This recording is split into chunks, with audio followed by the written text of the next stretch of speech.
Hello and welcome to Just One More Watch.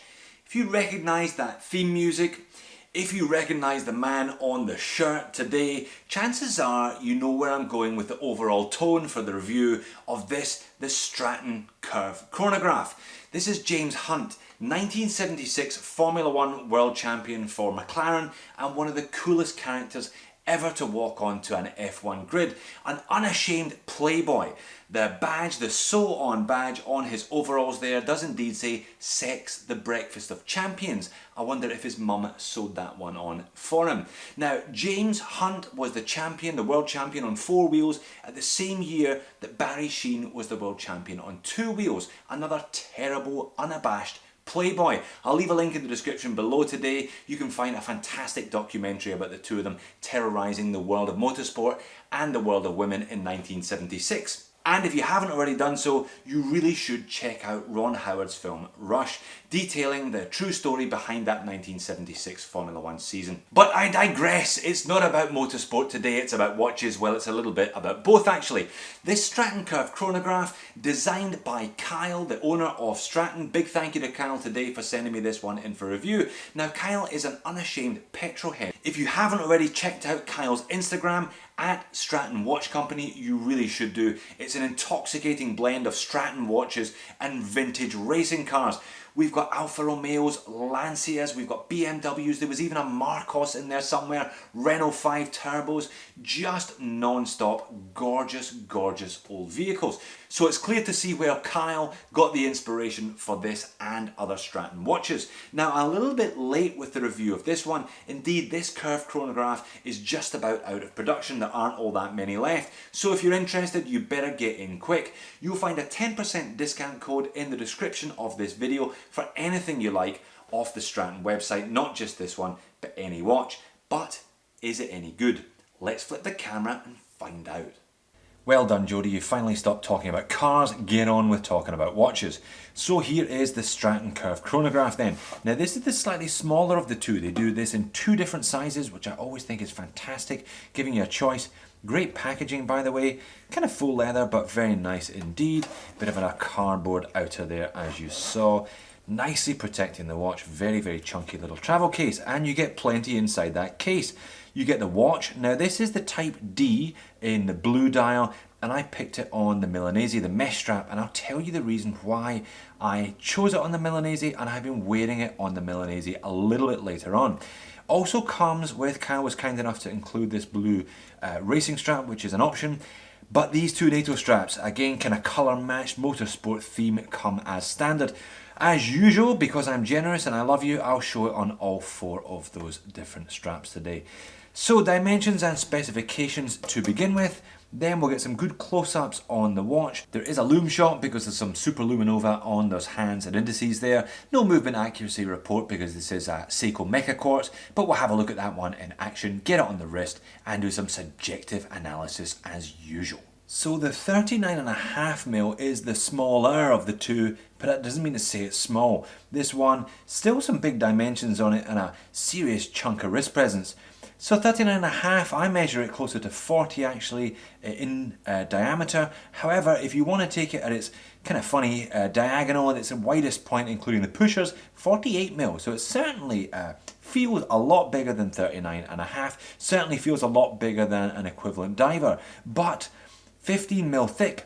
Only 47mm lug to lug, so it still wears very neatly on the wrist. And one thing I do appreciate about this smaller size is they've used a smaller lug size. This is only 20mm on the lug width, which I think is always a great choice for a slightly smaller watch. Weighing in at 100 grams on the supplied Milanese. So 316L stainless steel case.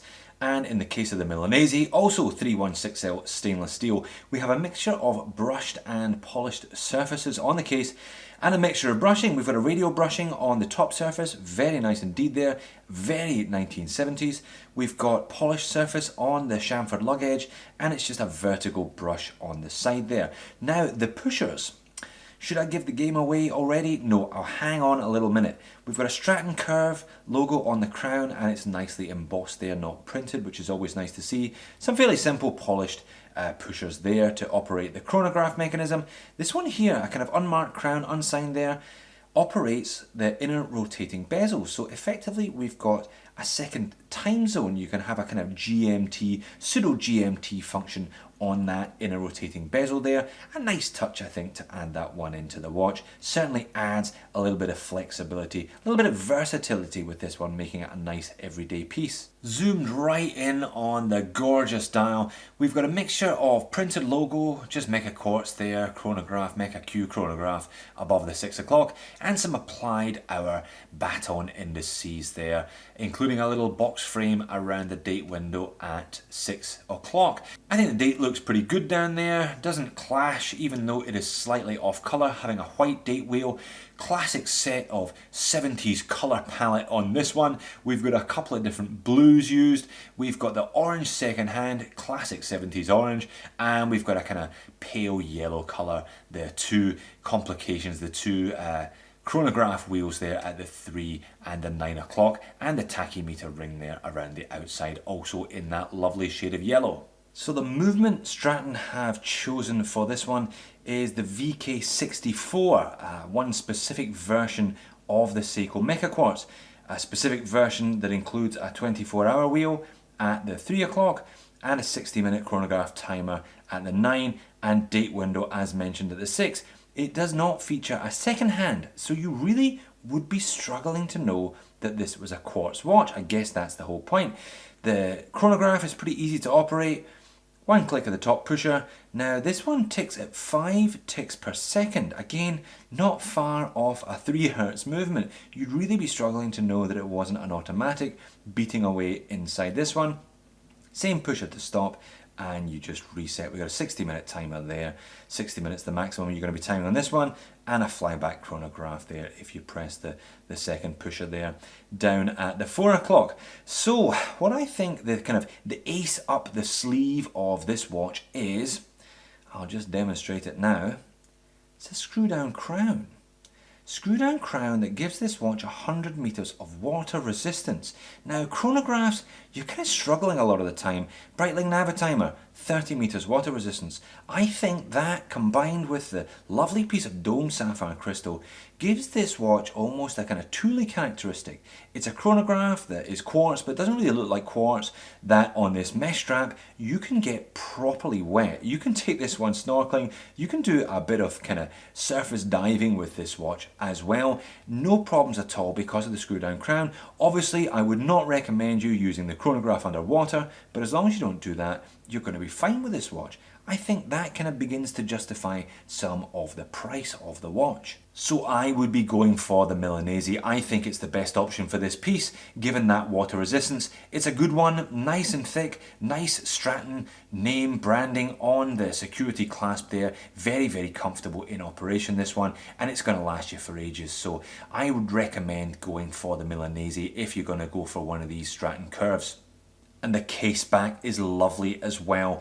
Deep engraved there. I'm assuming this is some kind of motorsport racing wheel, also very much in keeping. We've got Straton Watch Company, curved Mecha Quartz, and advertising that 10 atmospheres of water resistance. All very nice. Nice bit of brushing underneath there. You know it's a quality piece when it looks as good from the back as it does from the front. So that's it on my 7-inch wrist, and it looks great. As mentioned at the beginning, this thing has got a bag of wrist presents. Love the 70s colour palette. They do them in a green dial, brown dial, a few more different options as well. You can even get a DLC one if you want to take the 70s aesthetic, throw that out the window and modernise it completely. I think the blue dial is a good choice. Nice and versatile with that colour palette. Milanese looks good and feels good on the wrist as well. But let's get it onto that racing strap. Does look pretty good on the racing strap though. Bear in mind this is the first time I've tried this one on.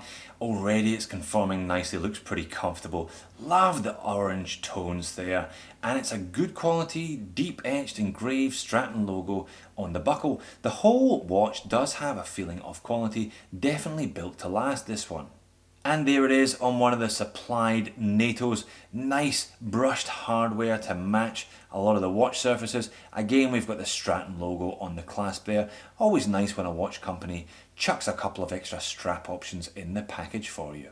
And the second NATO, this one I think the most successful of the two for me, like the offset and that yellow stripe, bringing out the yellow of the dial nicely. So niggles then. Well, perhaps you noticed I haven't popped up a lume shot yet. I'll pop it up now. Now this is C3 Superluminova, and you know, on the surface it looks pretty good. Love the fact that that inner rotating bezel, the hour markers are numbered, so even if you do want to use 2 time zones, you can use them at night. But it's not particularly strong. So C3 it may be, but it's not particularly light. That just dents its tool watch credentials a little bit. I guess my only other niggle is the price, $500 US, less 10% discount code in the description, do not forget about that. $450 is still quite a chunk of money for a quartz watch, but maybe the Straton Curve initially looks like a bit of a novelty item. It is very styled, 1970s aesthetic, but once you wear the watch, it's very comfortable. The Milanese is lovely, lovely piece of domed sapphire crystal as well. You throw in that 100-meter water resistance, and this watch starts to make a lot more sense as an everyday piece. So there you have it, the Straton Curve chronograph then. Beautifully made watch, beautiful to look at as well. Not cheap at $450 US, and that includes the 10% discount code in the description. But I think a little bit of a left field choice as an everyday watch. 100 meters of water resistance, you put it on that very comfortable, very nicely engineered Milanese, and you've got a robust timepiece that's reliable. It's going to be consistently accurate for a number of years because it's a quartz piece, and it looks fantastic. So putting it that way, $450, perhaps not too much to ask after all. Thanks for watching, see you in the next video.